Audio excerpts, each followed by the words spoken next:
Hello, everyone, and welcome to Mass Communication 310.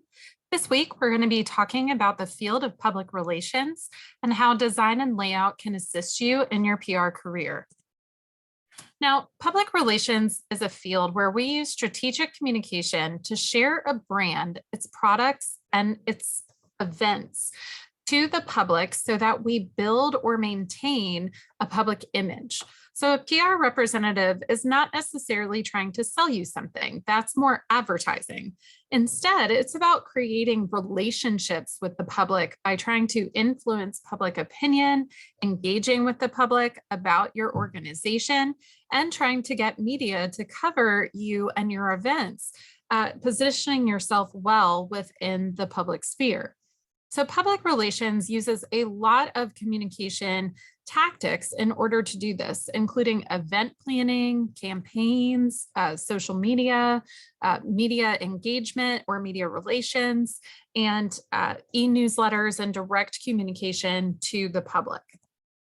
So in terms of design, it's important to understand how critical design is to PR fields. I worked for 5 years as a nonprofit public relations specialist for organizations like the American Red Cross, the American Heart Association, and UAB Medicine. Every single day, I was having to use programs like Canva, Illustrator, InDesign in order to create messaging that shared the brand content that we have. So when you're a good designer, it allows you to really see your PR strategy come to life. Because remember when we talked about in one of the first lessons of the semester about how we can tell our brand visually, that's really where this comes into play. When you have a well-planned and developed aesthetic, it creates a brand strategy that allows you to take that design through to every project that you're working on, whether it's a social media post, an event flyer, a website design. You will always have a good brand strategy to use in your public relations toolbox. So good design can also separate your organization from its competition. The main thing in public relations is to make your client or your brand really stand out from other people. And design is one of the best ways you can do that because it really helps capture people's attention, as we've talked about all semester.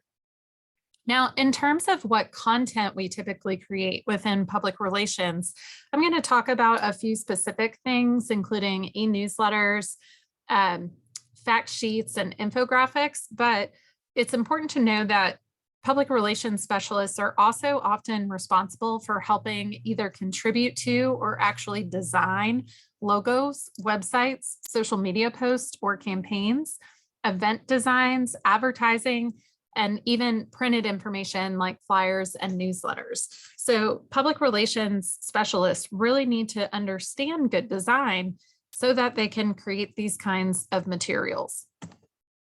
Now, one of the materials that is pretty common to use in PR is newsletters. We have two types of newsletters that we regularly use. The first and somewhat outdated one is print newsletters. When I worked for the American Red Cross, we used to create a PDF print newsletter and actually mail it out to thousands and thousands of volunteers. And that mailing was important because a lot of our volunteers were a lot older. They weren't utilizing email that much. And so having the printed newsletter was connecting people back to our organization. Smaller organizations often include newsletters in employee boxes to keep them updated. And even larger organizations like the University of Montevallo, or even where my husband works at Children's of Alabama, they actually will mail out either an annual or biannual newsletter to employees just to give them an update on what's going on organizationally. So newsletters are often used as promotional materials, both for your internal audience, your own employees, and to send out to external clients so that they know what you are all about. So there are very effective tools for public relations. In terms of e-newsletters, these are emailed newsletters. And so they often look very similar to like a website, but they are contained in a single email. Often e-newsletters are built in programs like Constant Contact which allows you to build a professional looking email. It still relies on a lot of elements of design though, because even if you're using a template, you have to choose your color scheme, you have to think about your images, where you're going to place your headlines, what kind of summary you're going to write, the font, and other elements that we've talked about throughout the semester. So it's a lot of the same design principles that we use in print layout, whether that's newspaper or magazines. It's still the same idea. It's just communicating to a different set of audience. So I won't go over newsletters too much because we're pretty familiar with them. Here is an e-newsletter in Constant Contact. This was actually the program that I used to do the internal e-newsletter that went out to 80,000 employees at UAB Medicine. So it's important to note that this is so thin and vertical because it is mobile friendly. So you have to think about how your employees are most likely going to access it and then create design that is mobile friendly if you think people are going to get on your newsletter through their phone. So it's also important to note that we want to carry the brand design structure throughout all of our newsletters. You can see here that they may change the color of the masthead and the feature image, but there's always the same sections like Nick's News or in this issue. They have their top 4 or 5 stories, right below, and then they have someone's message from the leadership team. So when you create this format or template, people know what to expect from the newsletter, which makes it easier to read. Another very popular kind of document that public relations experts need to know are creative briefs. Creative briefs are one-page documents that explain the project overall and how they want that project to be accomplished. So the main idea behind a creative brief is that you're clarifying your purpose, stating your goals, presenting a timeline of when the project will be completed, and giving a budget for how much money there is to be spent. It often helps to tell the story more visually because you're sending this creative brief to your employees as well as any external clients and partners that you may be working with. And so a creative brief really should be something that you can glance at pretty quickly and know where to find things. So here you can see we're using some illustrative symbols next to each of the sections that give us an idea of what those sections are about. However, there's still a good bit of text on this. So let's look at this one from Quaker. You can see that even though there's still a lot of text, it feels more light, it feels easier to read, it feels more visual, and that's just based on graphic design. So notice they're using the brand colors within the scheme. So this is also inspiring anyone who looks at this and then creates, like, say, an advertisement to know that these are the fonts we want to use, these are the color schemes. So it kind of gives you a brand strategy as well. So your creative brief should always be presented in the same style that you want the rest of your brand to be presented in. And the more visual you can make it and easier to read you can make it, the better. Now, fact sheets are also an important document in public relations. Fact sheets are given to either the public or media in order to help someone understand information about a topic very quickly. These fact sheets tend to focus more on words, facts, statistics.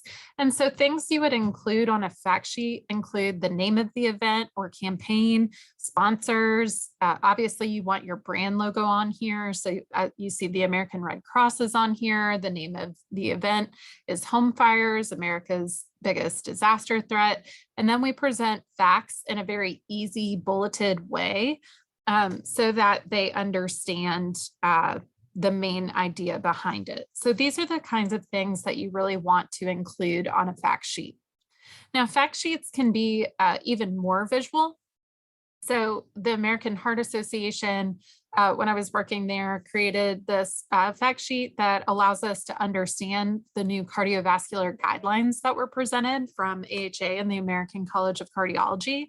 This was a public-facing fact sheet, so we wanted it to be very easy to explain and very visual. And so you can see that it's written to like a 3rd grade level. It uses the brand colors. We have nice illustrations that help us know where things go. And we have a good hierarchy so that we understand where we should be reading and in what order. So we have nice ease of read here. Fact sheets can also include company profiles. Company profile is a little bit different because instead of it being information about a certain topic, it's information about your company or brand. So your target audience here, instead of being the public, would be prospective customers and clients. You could also send a company profile to a media organization so that they know who you are and what source you should use.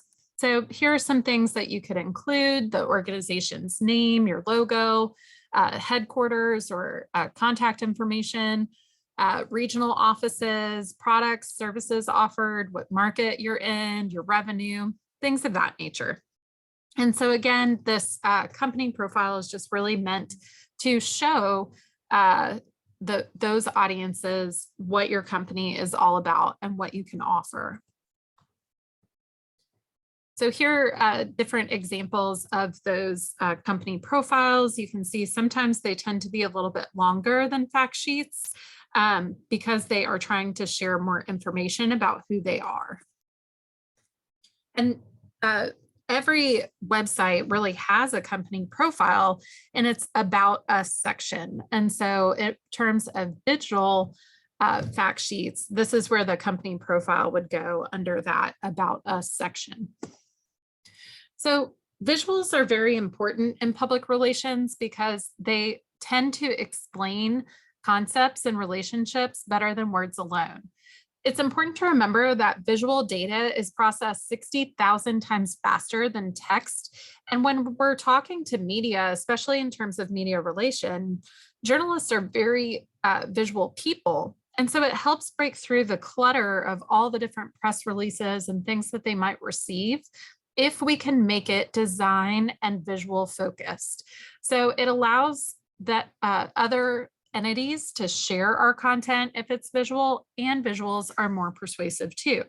So one of the ways that we want to create photos and visuals for our PR campaigns is to make sure that the subject matter is emotional and visual. So the photo on top is from our Go Red campaign, which for the American Heart Association is highlighting the fact that 1 in 3 women will die from heart-related issues.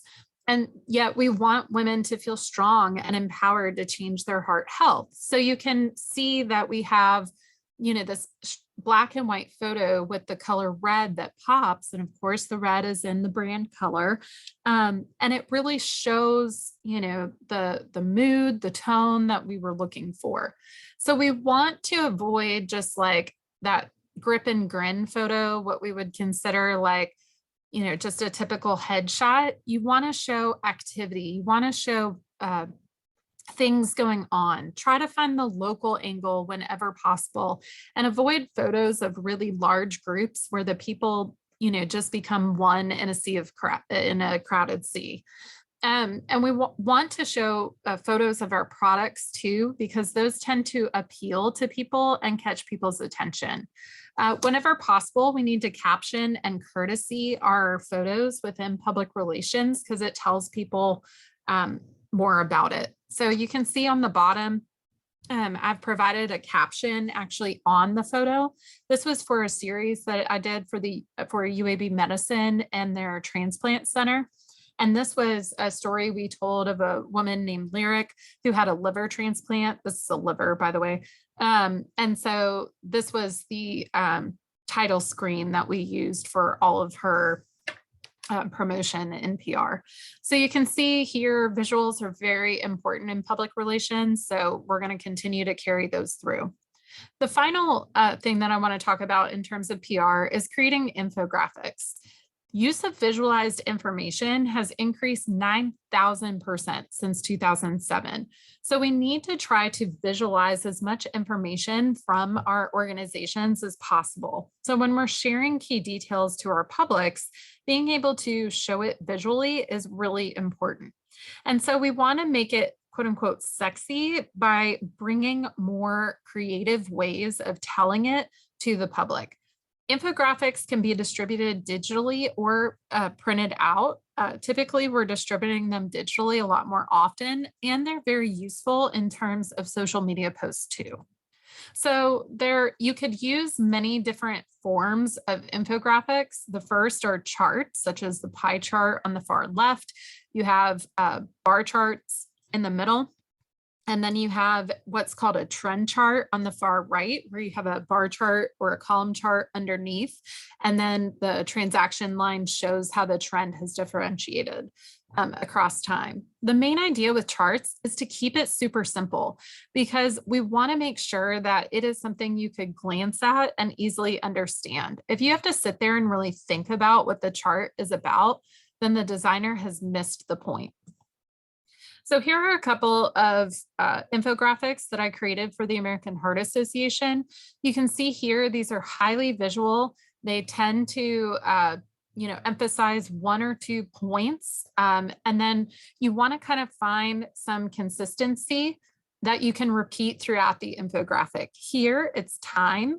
And so you can see all of the time markers tend to be pretty large. And then we break it down into either minutes or hours and give the explanation on the bottom. Notice that even the infographic has a place to find more information. It includes the logo, a headline, and an explanation. So this provides enough information to our viewer without overwhelming them. Here's another one about how adding sugar to many beverages is an unhealthy practice. And so this is for Simple Cooking with Heart campaign. You can see that we just try to use illustration to show how to find sugars in your diet and then how to replace it with healthier sugars. Here's another example from the Healthy for Good campaign, where we have a 3-step process of how to eat better, enjoy, limit, avoid. So again, all of these are just visual ways of telling information to people that they probably already know, but that it's good reminders for them because it's told visually. Here's another one where we created a rainbow food indicator. So this one's pretty simple too. We just took a picture of a bunch of rainbow foods in the center, and then gave examples of different kinds of foods in those colors down below. Here we have additional facts and risks related to heart disease. And you can see that we've shared a lot of facts, but it is through a kind of circle so that people can know how to read it and follow it a little bit better. Here is another one that shows how African Americans are disproportionately affected by high blood pressure and heart disease. And so we want to make sure that they are well represented within the flyer. We want to always consider diversity, equity, and inclusion in any design that we make. And then specific guidelines and tips for that community to show both its risks, but also how they can overcome those challenges. So infographics, again, are the ability to use interesting data and tell it visually. So you want to try to add some scale to your numbers. So if you say that 110,000 people died, say that that's more people than can fit in Bryant-Denny Stadium. Make it visual to your reader. Keep it simple, pay attention to the title because that's usually what draws people in. You want to cite references in a small and not distracting way. Don't go too overboard with your branding. Like your logo shouldn't be the most dominant thing, but it needs to be on there. People need to know where the information is coming from. Otherwise, you've lost its PR purpose. And then you always want to prioritize ease of reading and understanding, making sure that it's super visual. So next, you're going to create your own infographic. I'm going to give you a quick tutorial in Canvas of how to create an infographic flyer, and then I will give you your assignment for the week.